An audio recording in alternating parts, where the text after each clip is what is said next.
Bonsoir et bienvenue dans votre journal sur TV Vendée. Nous sommes le mardi 28 mai, voici les titres. J-7 avant le passage tant attendu de la flamme dans notre département. Le parcours et les détails de l'événement se dessinent peu à peu et nous découvrirons le visage et l'histoire d'une des porteuses de cette flamme. 40 000 offres d'emploi sont proposées rien que sur la Vendée. C'est le résultat d'une enquête réalisée par France Travail. Tous les détails dans cette édition. Enfin, nous entendrons l'histoire de Marine qui doit faire face à un champignon lignivore dans sa maison. Elle l'a acheté sans savoir que l'habitation était infestée et se bat maintenant pour être indemnisée. Mais avant toute chose, dans une semaine, jour pour jour, la flamme passera par la Vendée. Cet après-midi, le département a dévoilé les moyens mis en place pour assurer la sécurité de l'événement pendant cette journée du 4 juin. 2700 personnes seront mobilisées, dont 750 forces de l'ordre, 175 pompiers, 103 membres de la sécurité civile et 1775 bénévoles. Des moyens nautiques, un centre opérationnel à la préfecture et des moyens aériens de surveillance seront également mis en place. Tous les acteurs seront sur le pont.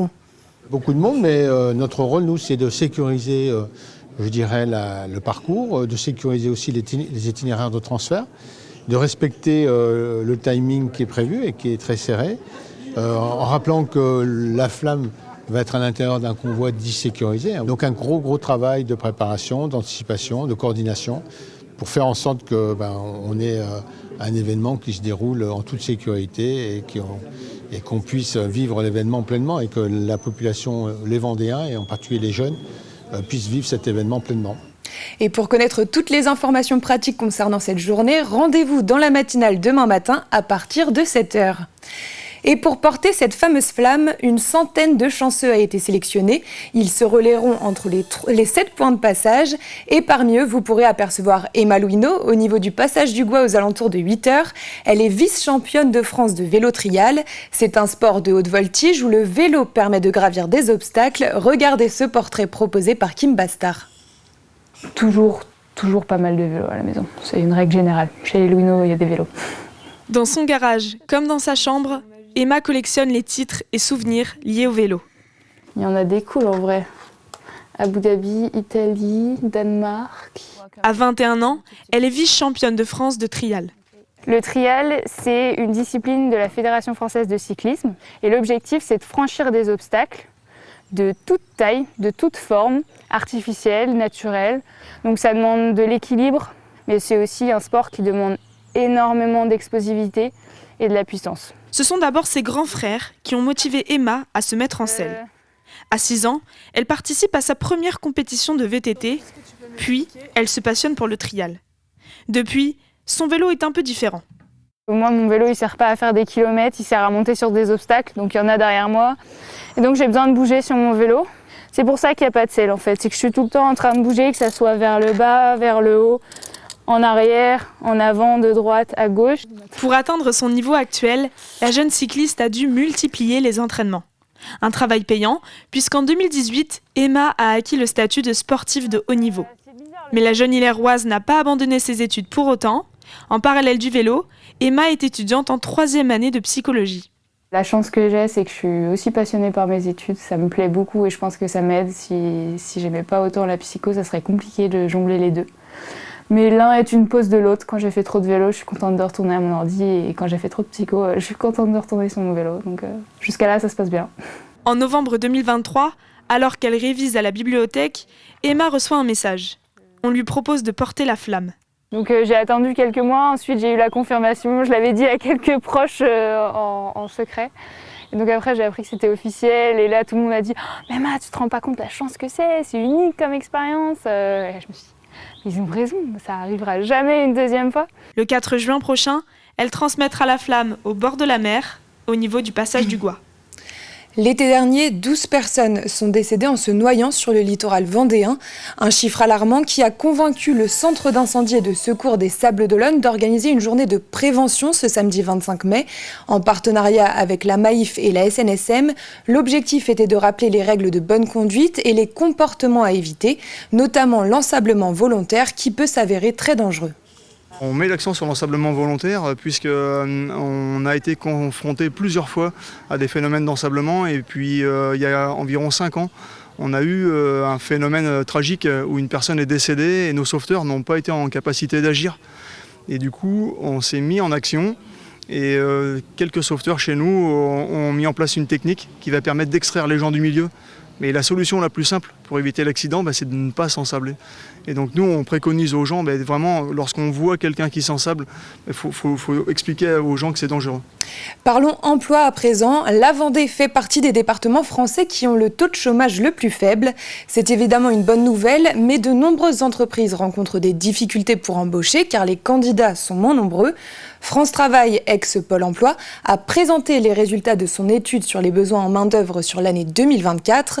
Simon Philippot fait le point avec la directrice territoriale de France Travail. Je me trouve aux côtés de Aurélie Baudet, directrice territoriale Vendée pour France Travail. France Travail qui vient de rendre une enquête qui est menée tous les ans pour connaître le nombre potentiel d'emplois disponibles en 2024. Il y en aura près de 40 000, c'est bien cela ? C'est bien ça, une année avec encore de fortes intentions de recrutement pour les entreprises vendéennes. On estime à 40 700 recrutements possibles l'année 2024.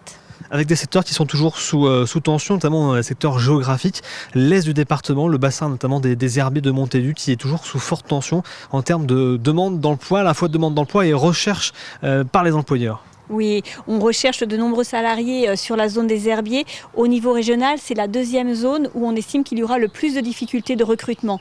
On n'est pas totalement surpris. Aujourd'hui, la zone des herbiers Montaigu, c'est un taux de chômage de 3,5%.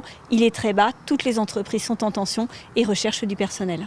Alors sur ces 40 000 emplois qui seraient potentiellement disponibles en 2024, près de 18 000 sont des emplois saisonniers, notamment sur la côte vendéenne, bien évidemment.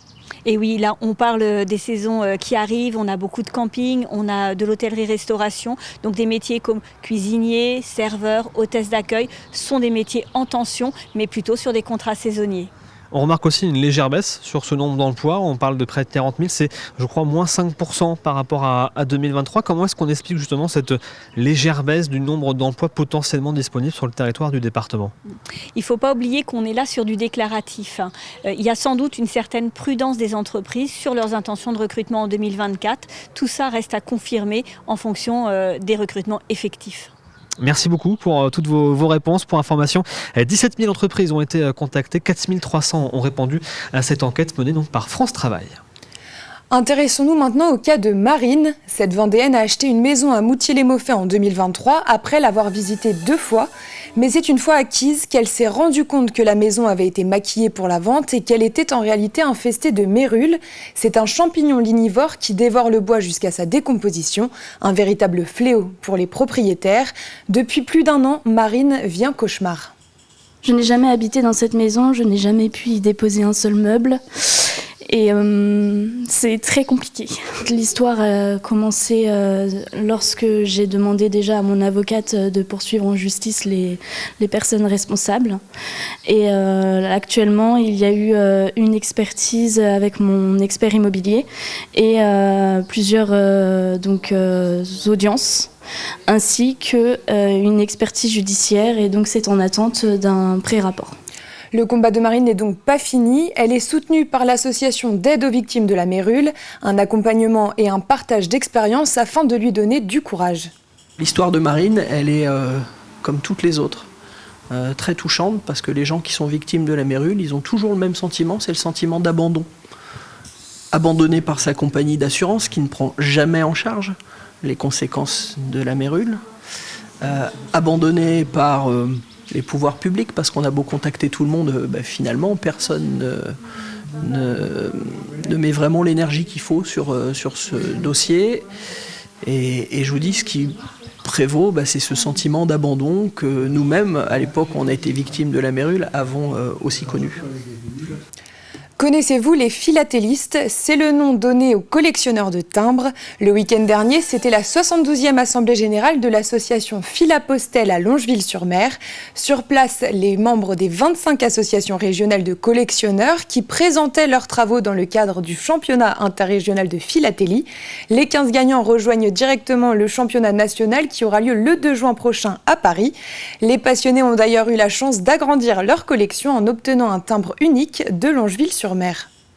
Nous avons une vignette postale exclusive qui sera en vente uniquement pendant 2 jours, représentant la commune de Longeville-sur-Mer, et dessinée par le dessinateur sablais Paul Pinault, qui a donc représenté sur la vignette son petit personnage Alban de Merlu. Il y a des collectionneurs de ces vignettes, qui s'appellent des vignettes LISA, Libre Service Affranchissement. Il y en a une dizaine dans l'année qui sont émises par la Poste, donc c'est tout à fait officiel.